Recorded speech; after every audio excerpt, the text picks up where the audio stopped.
Really proud of our team. Obviously, it means a lot to me to get the 20th win on our home floor. And I had no idea that tonight was going to be 75 wins. So love that we was able to get that on our home floor. But I said at the radio show the other night, this is the best 11-13 team in the country. Put them up against anybody else with that record, and they will blow them out. They're that good. And when you look at their conference record, 4-8, a lot of those games were really close games.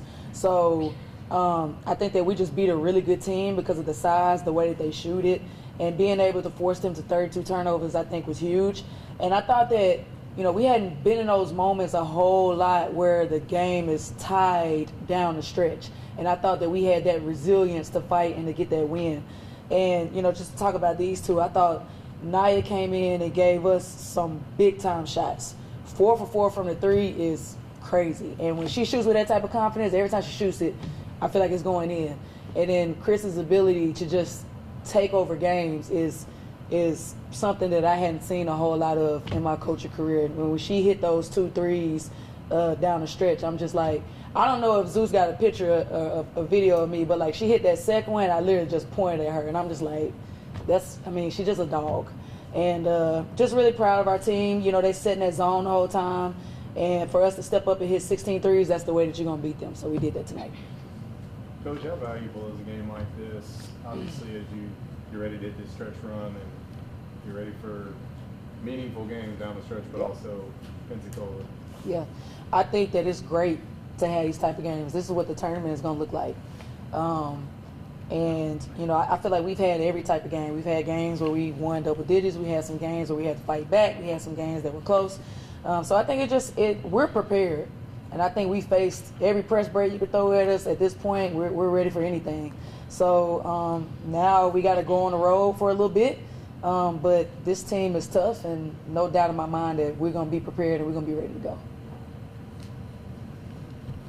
Coach, you talked about the resilience toward the end of the game, in and on the 8-0 run, about 40 seconds left. What more did you learn from your team in that little 8-0 run period of time? In those moments, you just get to really see how tough they are. And we challenge them every day in practice. Like, we try to make practice as hard as we can. And some days they do well, and some days they fail a little bit. And it's okay to fail in practice. But I think because we make practice so hard and they have to go against really good practice guys, it prepares them for these moments. Because there's some days where they have to fight and come back and beat our guys. So I think that every day they prep for it in practice. So just out there playing is nothing new to them.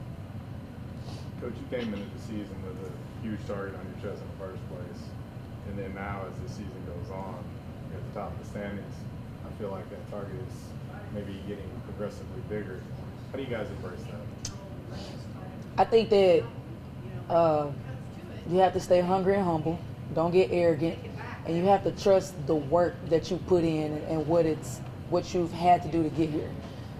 So, everybody's going to be praying on our downfall next week when we go to Georgia Southern Marshall. Everyone's going to be like, hey, somebody's got to get them. But for us, it's about being locked in and staying focused on what we know we can do. And we know the things that we can control, so we're going to control those things, show up and play hard, and we'll see what happens. Crislyn, just what's it like like Coach mentioned, like a lot of times you're taking over games. What is it like kind of being kind of that zone, so to speak? I feel like just the trust that our coaching staff puts in me and just being able to embrace that, like just taking on the role and having the confidence to knock shots down when they matter. Chris, it does feel like at times you're overlooked because you're not necessarily a stat person at times, but you can do that. So just talk about your role and how you embrace it. If you need to shoot 6 threes and hit them, then you do. But if you need to just manage the game, you do that as well. Just talk about your role and how you embrace it. It's just kind of learning to feel for the game and when I need to be more aggressive and when I need to facilitate. But like she said previously, like when I get myself going, I can get everybody else going. So, and I feel like it's easy for me to get everybody else involved when I'm being more aggressive. Aniyah, for you, like Coach mentioned, you had several big shots in the second half. What's just been your approach the last couple games, because you've had several really good performances? I just been shooting the ball with more confidence. You know, like earlier into the season, like I would like kind of second guess myself before I would shoot the ball. But you know, the coaches have been, you know, instilling that confidence in me. So I gotta say, like, if you could have saw Naya in the summer to where she is now, like, I'm just so proud of her growth. And like, she's in the gym, she's working at it, she has great energy. Like, for her to step up and hit those shots the way she did tonight, like, I'm so happy that she got that moment, because she deserves it, right? You got in the gym and you go 4 for 4 from a 3. I think that was big time for her. No, it does seem like when you hop on the court, you have a different personality. Like you're very animated. And when things start going your way, that continues to grow. Just talk about that growing confidence that you do have. Well, I guess it's just like that passion, and like I get happy for my teammates, you know, happy for myself. So I guess that's where that confidence comes from. I'd say for both players, I mean, obviously all your field goals came from 3-point range between the two of you. So was there something Coastal was doing defensively that kind of gave you those openings, or was it just anything that wins that, or just kind of just how the game played out? Well, like I think I had like 3 threes from the corner, so like that low man in their zone, she wasn't looking at me, so lights out from there. There we go. And Chris was saying, we kind of always think you was more of a slashing type player, but tonight it seemed like you were really comfortable from behind the arc there. Yeah, I feel like the last couple of games I haven't been so confident in my shooting. So like, I've been shooting a lot more than the gym, just having the confidence to knock shots down, because they play the zone a lot. You got to make shots to beat the zone. So. Coach, do they have the green light? Heck yeah. I mean, you heard them. This one getting in the gym at 7 o'clock in the morning. This one in the gym before practice or after practice. Like, they're in the gym. So when you're in the gym like that, and I know how much we shoot in practice, like, I got to give them the green light, because that's just the way we play. And for me, I trust the work that we put in. I trust the work that they put in. So when they get out there and they start shooting with confidence, let it fly. Coach, seemed Coastal was a little chippy there. I mean, you guys were all kind of chippy. I mean, I guess that comes to the territory of kind of being in the top spot in the league. So that's just what you kind of expect now coming into every game, that these teams are going to come out like looking to, you know, get physical. It's going to be competitive every game. We're going to get everybody's best. Everybody's going to be ready to knock us off. So we fully expect it. And I expected it tonight too, because just you watch them play, and that's how they play. They press and they can knock down shots. They play very similar to us. So we, no doubt about it, we expect it every single game. And it's going to be that much more on the road at Georgia Southern, at Marshall, but we'll be prepared. We'll be ready to roll. Coach, how do you balance that with your team playing with an edge versus maybe taking it too far? How do you balance that? Because there's a happy medium in there somewhere. I don't like the text, but I'm going to say this, and they're about to hear me say this. As long as we don't lose, I'm really not mad at the text. Now, they do have punishment for it. They do have to run because you cost us points. But I want our players to play like that. I want them to have fun. And in my opinion, I don't feel like those should be texts. Like, you should allow women to be passionate about what they're doing. And that's just my take on it. We talk all the time about growing the women's game. We want the game to be fun. Well, let them play. Let them talk a little noise. You see it in the men's game all the time. If you watch a men's game, you see their whole bench standing up the whole game. Don't nobody tell them to sit down. And everybody's constantly telling us to sit down. Like, it's an energy thing. We want to be passionate about our game too. So I'm not a fan of that, but we're going to keep playing the way we play. We're not going to change. What do you do now to get ready for a 5-game road trip? You just take it one at a time. So we kind of got a little bit of a breakup. So this trip won't be as bad because we'll leave Friday, play Saturday, come right back the same night. So, you know, for this one, the focus is we want to continue to put ourselves in a situation where we can set ourselves up to get a good seed if and when we make it back to the tournament. So we don't want to let this game slip on Saturday. We're going to be locked in on that. But then when we get back from that, we'll get some rest on Sunday, and then we know that we got to get to work on Monday because we're going to have a really tough game at Georgia Southern on Wednesday, and it's going to be a really tough game at Marshall. But no doubt about it, these young women are prepared for tough situations. So no doubt in my mind that we're going to go in, we're going to play hard, and see what happens. Was there any disappointment not getting that game in last week at Yes. Southern? Especially when I looked the next day and there was nothing on the ground, like nothing, no rain, no nothing. So yeah, that was disappointing. But again, not in my control. I don't think that it was anything malicious on their part. I think that they had to do what they had to do, but we were already there. So I would have liked to see if we could have played on Saturday, but we kind of jumped the gun a little bit. But it is what it is. Cards we dealt, so now we just got to figure it out. Coach, how was that discussion handled? Obviously, since you had been through it here with JMU, postponing one day, they were already in town. I mean, obviously it was postponed for a completely different reason. Yeah. However, the weather was a hell of a lot worse here. Yeah, pretty much their president and AD they weren't budging, and they was like, we're not playing Saturday.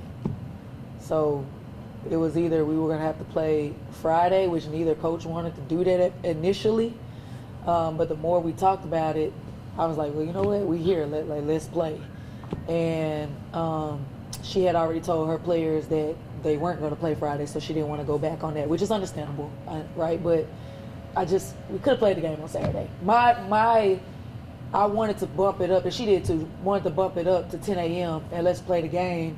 And by the time anything's coming, we would have already been back to Jonesboro because it wasn't really supposed to get bad till 6 p.m. So I think we absolutely could have played the game, but it was beyond my control, beyond her control. So it is what it is. Coach, today's National Girls and Women's Sports Day. You saw a crowd today. There were lots of students and young girls out there in the crowd supporting y'all today. What does it mean being representatives of the game to Northeast Arkansas? I think that women have the power to be great in anything that they do. And I just want to be a great representation for young women that if I can do it, you can do it too. Like if you go look up Strong, Arkansas. It is a town of 700 people. There's no stoplights, only stop signs. There's nothing there. So if I can make it out of a place like that and be where I'm at now, anybody can do it. It's just you have to have that belief in yourself, and you have to work hard every single day.